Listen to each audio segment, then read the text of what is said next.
안녕하십니까, 황철순입니다. 최근 이슈에 대해서 아내의 해명이 사실이냐고 묻는 분들이 많은데, 네, 사실 맞습니다. 저 같은 경우는 같이 일하는 사람이나 친한 사람이라고 생각이 드는 사람에게는 사적인 얘기를 다 오픈하거나 모든 걸 공유하는 편입니다. 하지만 제 아내는 조금 사람을 걸러내는 방법이 독특한 편인데, 예를 들어 저와 친한 특정인들만 볼 수 있게끔 스토리를 올려서 이간질하는 사람이나 아니면은 말을 다르게 전하는 사람을 찾는 방식으로 판단하는 편이에요. 저희 부부는 아이 둘을 낳고 주변인들의 관심을 피해서 제주도로 이사가서 가족에게만 집중하고 조용히 살고 싶었습니다, 사실.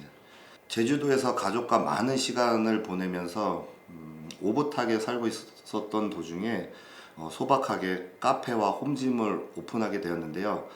그때 제주도에서 새로운 후배 5명을 사귀게 됐습니다. 카페와 홈짐을 운영하던 도중에 제주도 후배 한 명이 저와 함께 이제 철순포차라는 것을 해보고 싶다고 해서 제 이름을 빌려주면서 제가 홍보를 잘해 볼 테니까 한번 잘 만들어 보라고 했습니다. 하지만 작년 8월부터 진행됐던 공사가 현 시점까지도 진행이 되지 않았고, 제 이름으로 걸린 간판에 공사 진전이 없어 투자한 그 친구한테 진행 여부를 물어볼 때마다 자금력 등 여러 이유로 준비 중이라는 말만 전해 듣고, 전 그냥 큰 문제가 생기지 않게 잘 진행해 달라고 이제 격려와 응원을 했습니다. 제주도에서 이제 사업을 벌이던 도중에 아내가 이제 저와 같이 지내던 그 5명에 대해서 정말 믿을 만한 사람인지 체크를 했을 때 저는 정말 괜찮고 착한 친구들이라고 저는 강하게 어필을 했습니다. 여기서 이제 아내의 그 특유의 그 사람 거르기식 스토리 발동으로 시작해서 처음에는 간단한 스토리로 이제 그 친구들의 이제 반응을 보다가 시간이 지나면서 나중에 점점 자극적인 스토리까지 확산이 되게 되었습니다. 그래서 여기서 멈춰야 할 행동이 저희 부부에게는 가장 큰 실수였던 것 같습니다. 스토리를 본 5명 중에 1명이었고, 이 스토리의 영상은 각각 다 길이가 달랐습니다. 그렇게 해서 누가 영상을 공개한지 손쉽게 알 수 있었습니다. 하지만 공개한 친구가 다수가 본 것으로 판단했는지 본인이 제보한 사실을 아직도 모르고 있다라고 판단하고 있습니다.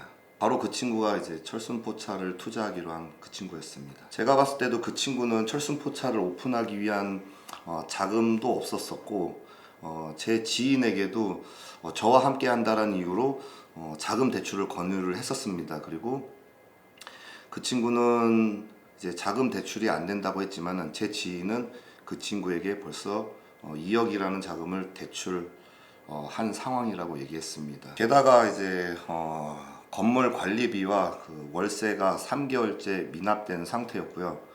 더 이상의 진행과 오픈이 힘들다라고 느껴졌는지 작년에 제 아내가 그 친구에게만 보라고 올린 그 노출한 스토리가 현 시점에서 인터넷과 많은 그 기자들에게 제보가 되었습니다. 그렇게 해서 이제 저의 사생활이 마치 철순포차의 이미지와 명예를 실추한 것으로 포장해서 모든 책임을 저에게 이제 전가함과 동시에 오히려 이제 저에게 손해배상을 준비 중이라고 그 친구를 접한 지인에게 전해 들었습니다. 솔직한 심정으로는 저는 그 친구가 정말 그런 친구였는지도 몰랐고, 불과 3일 전까지만 해도 저는 철석같이 믿고 있었고, 정말 오픈이 힘들어서 접겠다라고 했으면 저는 충분히 이해하고 접었을 텐데, 왜 굳이 이런 악의적인 행동으로 한 가정을 무너뜨리면서까지 책임 전가를 하는지 저는 아직도 이해가 되지 않습니다.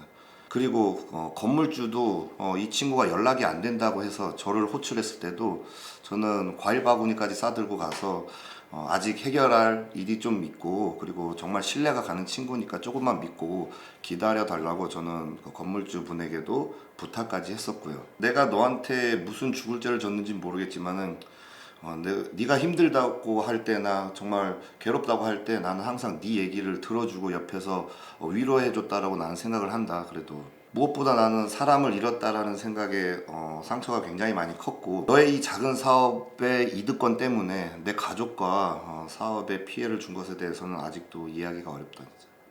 돌이킬 수 없는 건 어쩔 수 없지만 빠른 시일 내에 찾아와 사과와 네가 버려놓은 일에 대해서 원상복구만 한다면은 너에 대한 신상공개뿐만 아니라 내가 소속돼 있는 회사에서의 집단 소송은 없을 것 같다.